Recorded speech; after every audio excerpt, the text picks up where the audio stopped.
One day at Jalsa, I sat with a simple goal to capture a beautiful moment, a bird being fed by its parents. I placed my GoPro on a tree, hoping to capture nature at its finest. But what I didn't expect was to capture something much more. As I waited, a man appeared, a face lost in thoughts, wandering aimlessly. His eyes were empty, almost searching for something he couldn't quite find. And then, as he stood there, he noticed the scene I was trying to capture. I watched his expression shifted from confusion to curiosity and finally a smile, a genuine, heartfelt smile. In the brief moment, nature did what words couldn't.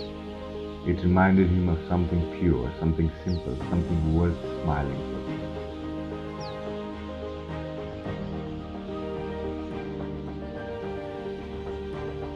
Sometimes we go looking for stories, and other times the stories find us. At Jalsa, I captured more than just birds that day. I captured a man finding his way through the beauty of nature.